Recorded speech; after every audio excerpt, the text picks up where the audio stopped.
नमस्कार दोस्तों, दरभंगा रॉक्स में आपका स्वागत है। आज हम बात करेंगे कातिल रेलवे की या कातिल बिहार सरकार की, क्योंकि दरभंगा में जो 3 मौतें हुई एक ही परिवार की, बहुत ही दर्दनाक मौत रेलवे ट्रैक पर, वो कहीं ना कहीं हादसा नहीं बल्कि हत्या ज़्यादा दिखाई देती है।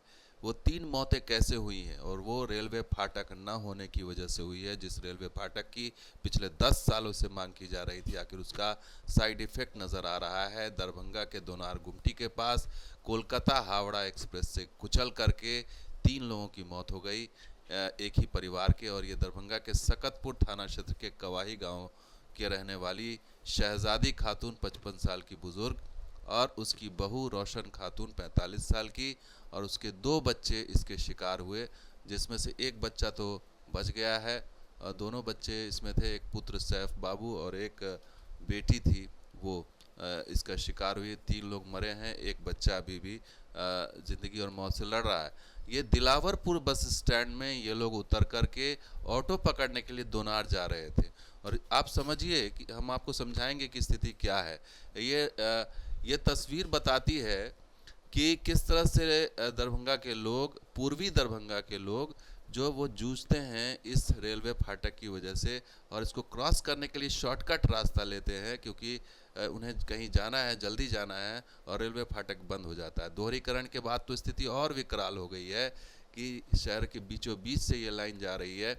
आपको मैप के ज़रिए समझा देते हैं। ये दिलावरपुर है और ये दोनार गुमती है, छोटा सा बॉक्स, और ये हमेशा बंद रहता है। और इतना इतना जाम होता है यहाँ, लंबा लंबा, कि यहाँ आप घंटों यहाँ पर आप को रुकना पड़ता है, क्योंकि पूरा जो पूरब का जो पूरा ट्रैफिक है वो यहीं आकर के चौक हो जाता है, इसी दोनार गुमटी पर। इसलिए लोग दाएं बाएं का सहारा लेते हैं। कोई इधर से निकल जाता है, कोई उधर से निकल, नॉर्थ से, कोई साउथ से। तो कुछ लोग चाहते शॉर्टकट रास्ता लेके पश्चिम की ओर जाएं, क्योंकि पूरा शहर पश्चिम में बसा हुआ है। जितने भी सरकारी ऑफिस हैं, जेल है, स्टेशन है, बस स्टैंड, तमाम चीज़ें जो है वो पश्चिम में ही है, इसलिए जाना मजबूरी है। तो दिलावरपुर से ऑटो ले करके ये लोग इधर आ रहे थे पश्चिम की तरफ, और वो जब जाम होता है तो लोग शॉर्टकट रास्ता तलाशते हैं। और ये ट्रैफिक ये इस वजह से है क्योंकि आरओबी नहीं बना है, रेल ओवर ब्रिज नहीं बना है, और ये दो केंद्र सरकार और राज्य सरकार के बीच में जो कॉस्ट शेयरिंग का जो चल रहा है, इस चक्कर में ये मामला और फंस गया है कि कभी राज्य सरकार तैयार हो जाती, कभी केंद्र सरकार तैयार नहीं होती, कभी रेलवे तैयार हो जाता है, कभी बिहार सरकार तैयार नहीं होती। तो इस चक्कर में ये पिसता चला गया, और ये स्थिति है कि अब लोग जान दे रहे हैं। तो इसे हत्या ना कहा जाए तो और क्या कहा जाए। आगे आपको दिखा देते हैं कि स्थिति क्या है। ये दोनार गुमटी, सिर्फ दोनार गुमटी पर ही जाम की स्थिति नहीं होती। एक छोटा सा एक और गुमटी है अलल पट्टी के पास, वो भी फाटक जो है वो बहुत पुराना है, 100 साल पुराना वो फाटक अभी भी है बना हुआ, अलल पट्टी के पास। और ये भी यहाँ पे बहुत ही डेंस पॉपुलेशन है, बहुत ही घनी आबादी, और शहर के बीचों बीच से ये लाइन गुजर रही है। तो दोनार गुमटी में भी फंसे आप, अलल पट्टी में भी फंसते हैं आप। तो इस तरह से ही पूरा जो शहर बटा हुआ है, उसका एक ही रास्ता था कि आरओबी बना दे, और ये सारा स्वीकृत भी हो गया था, शिलान्यास भी हो गया। 10-10 आरओबी का जो है बनना था, एक भी आरओबी नहीं बना। एक कठलवाड़ी में भी बना तो वो भी कुछ खास नहीं बन पाया, लेकिन फिर भी एक कहने के लिए आरओबी बन गया। तो लेकिन बड़ा सवाल यही है कि जब दोहरीकरण हो गया, जब यहाँ पर ट्रैफिक ज़्यादा हो गई, और शहर की आबादी भी बीचों बीच में बसी हुई है, तो आखिर ये जो मौतें हो रही हैं इसका जिम्मेदार कौन है, कौन लेगा इसकी जवाबदेही। क्योंकि कहने को तो उन्होंने एक शॉर्टकट लिया, गलती की, लेकिन मजबूरी थी। और मजबूरी ये थी कि वो जाम में फंसते, उन्हें जल्दी जाना था, कहीं जाना था, इसलिए उनकी ये दशा हो गई। तो 1 दशक से अधिक समय से पाइपलाइन में ये योजना पड़ी हुई है, और 3 लोगों की मौत के बाद फिर से फाटक पर आरओबी निर्माण की जो है मांग तेज़ हो रही है।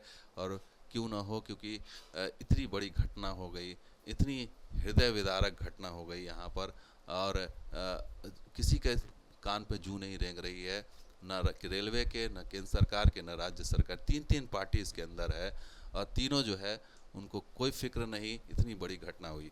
तो ये सिर्फ तो ये एक बानगी है, शुरुआत है कि अगर आप रास्ता नहीं देंगे, लोग शॉर्टकट रास्ता लेंगे, आरओबी नहीं बनेगा, शहर के बीचों बीच से लोग फंसेंगे जाम में, और इस तरह से वीआईपी रोड जो है पूरा जाम हो जाता है। दोनार-गुमटी से हज़ारों वाहन रोज़ाना आवागमन करते हैं, क्योंकि बिरौल सहरसा पथ का निर्माण जब से शुरू हुआ है तो वाहनों की संख्या में बेतहाशा वृद्धि हुई है।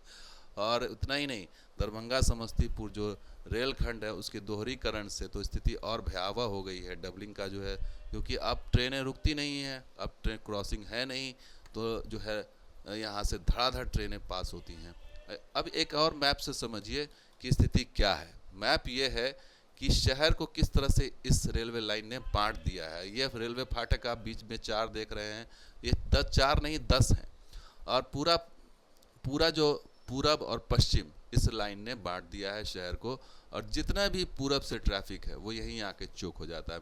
ज़्यादातर दोनार-गुमटी पर आकर चौक होता है, क्योंकि जो सहरसा वाला जो हाईवे है वो यहीं आता है, कुशेश्वर वाला। तो जितना भी मेजर पार्ट है आपका पूरब क्षेत्र में वो यहीं आकर के मिलता है। तो ये बड़ी समस्या इस पूरे इलाके के लिए है, और इसे कोई एड्रेस करने वाला नहीं है। इस समय सांसद भी जो है वो कुछ नहीं कर पा रहे हैं। तमाम जो वादे हुए थे, नितिन गडकरी ने कहा था कि हम कर रहे हैं, अपने पैसे से कर रहे हैं। बिहार सरकार जो है वो कह देती है कि रेलवे नहीं कर रहा है, रेलवे कह देती है बिहार सरकार नहीं कर रही है। अब समझ में नहीं आ रहा है कि क्या स्थिति है। एक रेलवे फाटक बनाने में इतनी समस्या हो रही है, तो अगर 10-10 रेलवे फाटक बनना है, अब सोचिए, अब सिर्फ ये दरभंगा की बात नहीं है, ये सहरसा की बात है, सीतामढ़ी की बात है, मुजफ्फरपुर की बात है, तमाम उत्तर बिहार के ऐसे बड़े शहर, वहाँ पर एक आरओबी बनाने नहीं बन पा रहा। ये बड़ी शर्म की बात है, ये बड़ी शर्मनाक बात है। और उसका नतीजा ये है कि लोग मर रहे हैं शॉर्टकट के चक्कर में, और लोग जान दे रहे हैं। गलती हो रही है उनसे, लेकिन मजबूरी है, उन्हें जल्दी जाना है, कहीं जाना है, वो जाम में फंसना नहीं चाहते, और इस चक्कर में उनकी जान जा रही है। तो रेलवे कहाँ सोया हुआ है, बिहार सरकार कहाँ सोई हुई है, सांसद कहाँ सोए हुए हैं, केंद्र सरकार कहाँ सोई, नितिन गडकरी कहाँ सोए हुए हैं, ये सामने आना चाहिए और बताना चाहिए कि इसका जिम्मेदार कौन है। और अगर जिम्मेदारी तय हो जाती है तो फिर इसका इलाज क्या है, क्योंकि ये आज 3 मरे हैं, कल को ये हादसे होते रहेंगे। अगर इस तरह से इस चीज़ को नहीं ठीक किया गया, आरओबी नहीं बनाया गया, तो इस तरह के हादसे नहीं रुक सकते, और ये हादसा नहीं, ये हत्या है। और इसका जवाब न सिर्फ रेलवे को बल्कि बिहार सरकार को, केंद्रीय परिवहन मंत्रालय को और केंद्र सरकार को देना होगा, क्योंकि 4 पार्टियां इसके अंदर इन्वॉल्व हैं। और ये जो हत्या हुई है इसको हम हत्या ही कहेंगे, क्योंकि ये लोगों ने मजबूरीवश लोगों ने जो है रेलवे लाइन को पार करने की कोशिश की, क्योंकि वो जाम में फंसते हैं, वो रोज कराहते हैं, उन्हें पता है कि एक एक मिनट की कीमत क्या होती है। तो दोस्तों ये वीडियो कैसा लगा जरूर लाइक कीजिए, शेयर कीजिए, सब्सक्राइब कीजिए। कुछ और वीडियो के साथ हाजिर होंगे, आप देखते रहिए दरभंगा रॉक्स। शुक्रिया, धन्यवाद। जय हिंद, जय बिहार, जय मिथिला।